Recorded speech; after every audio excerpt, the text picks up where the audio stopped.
अस्सलाम वालेकुम viewers, welcome to my channel Waqas Yusuf here. और आज हम डिस्कस करेंगे अबाउट द प्लाज्मा मेम्ब्रेन।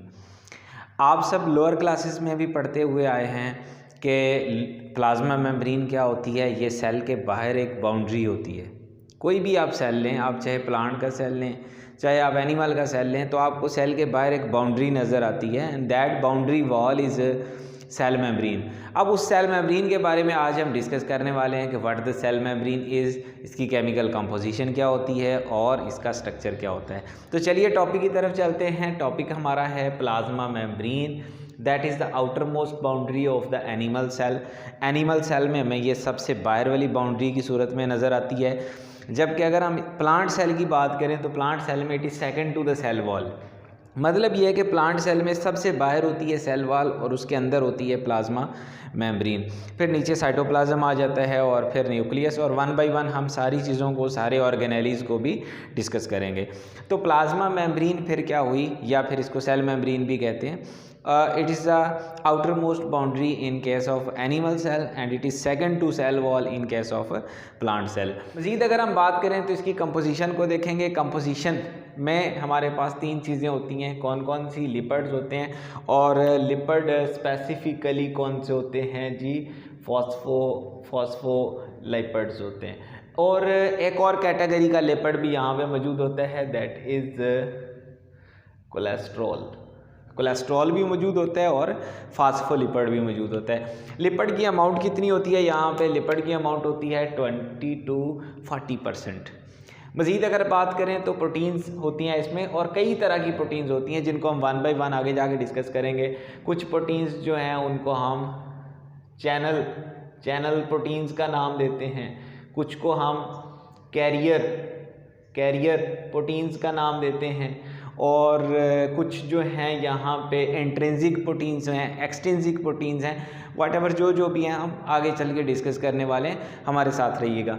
तो पहली चीज़ कंपोजिशन में बता रहा हूँ कि यहाँ पे होते हैं लिपिड्स, यहाँ पे होती हैं प्रोटीन्स, यहाँ पे कुछ अमाउंट ट्रेसेस में कार्बोहाइड्रेट्स भी होते हैं। मज़ीद हम इसके स्ट्रक्चर पे आते हैं। ये कंपोजिशन है जिसको मिला के इसका स्ट्रक्चर बनेगा। ये चीज़ें यहाँ पे मौजूद हैं जिनको हम देखेंगे कि किस तरीके से वो जुड़ी हुई हैं और स्ट्रक्चर बन रहा है। प्लाज्मा मेम्ब्रेन के स्ट्रक्चर के बारे में अगर हम बात करें तो एक पुराना जो कॉन्सेप्ट था वो ये था कि इसका जो स्ट्रक्चर है वो कुछ इस तरीके का है, और उस मॉडल को, उस स्ट्रक्चर को नाम दिया जाता था यूनिट मेम्ब्रेन मॉडल।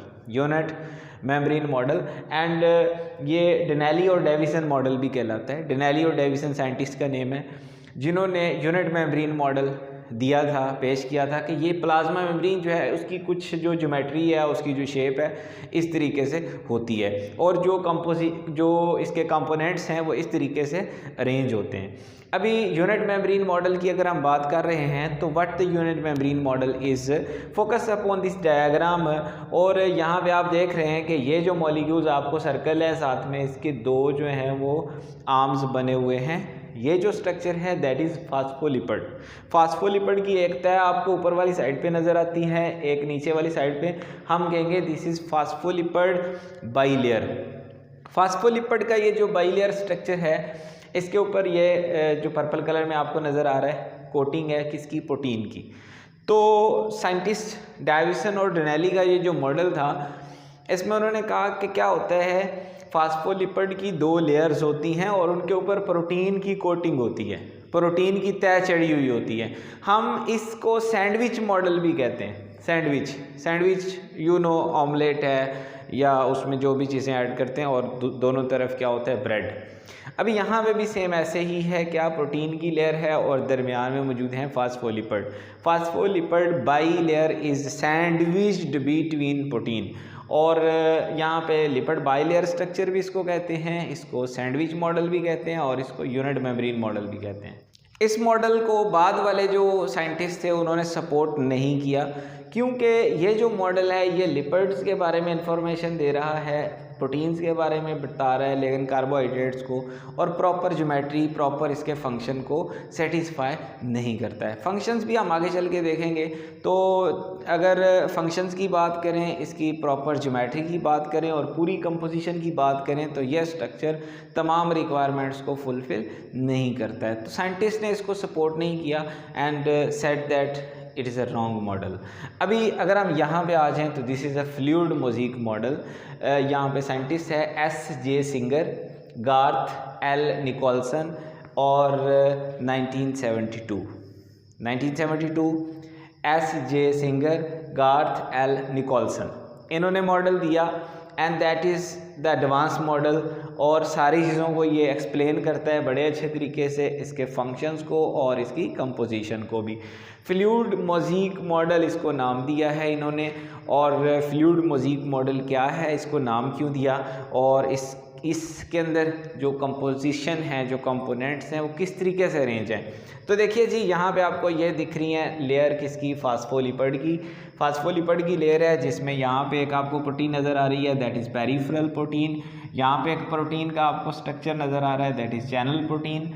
फिर यहाँ पे एक आपको और प्रोटीन नज़र आ रही है, that is named here carrier protein. फिर यहाँ पे आप आ जाएं तो यहाँ पे आपको मौजूद है, यहाँ पे कार्बोहाइड्रेट है, और यहाँ पे ये एक और प्रोटीन का मॉलिक्यूल है, और इसके अलावा यहाँ पे आपको नज़र आ रहा है जी कोलेस्ट्रॉल नज़र आ रहा है। तो क्या है, ये जो मॉडल है ये सारी चीज़ों को प्रॉपरली अरेंज करता है।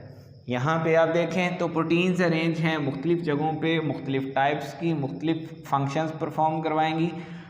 यहाँ पे कार्बोहाइड्रेट्स भी मौजूद हैं, यहाँ पे कोलेस्ट्रॉल भी मौजूद है।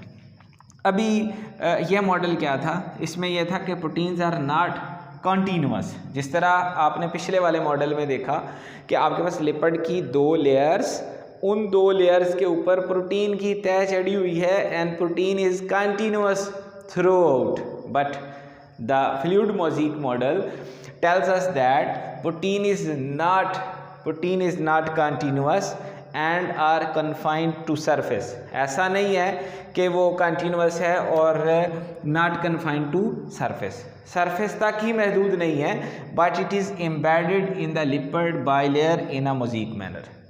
एक ख़ास तरतीब से, एक स्पेसिफिक अरेंजमेंट के साथ ये लिपिड की जो डबल लेयर है उसके अंदर जगह जगह पे मौजूद है, दंसी हुई है, एम्बेडेड है, ये कॉन्टीन्यूस नहीं है। So fluid mosaic model, fluid, lipid is a fluid, lipid की जो बाई लेयर है दैट इज़ अ फ्लूइड, और उसके अंदर जगह जगह पे जो प्रोटीन का अरेंजमेंट है that is fluid mosaic.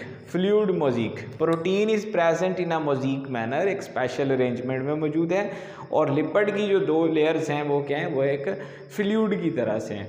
Similarly आप ये कह सकते हो कि जिस तरह बर्फ़ पानी के ऊपर तैर रही होती है, ठीक वैसे ही बर्फ़ के जो गोले पानी के ऊपर तैर रहे हैं, इसी तरह से प्रोटीन भी मुख्तलिफ़ जगहों में मौजूद है एंड फ्लूइड, यहाँ पे लिपिड मौजूद है। तो ये था प्लाज्मा मेम्ब्रेन का स्ट्रक्चर, जिसको एडवांस और परफेक्ट स्ट्रक्चर माना जाता है, that is fluid mosaic model.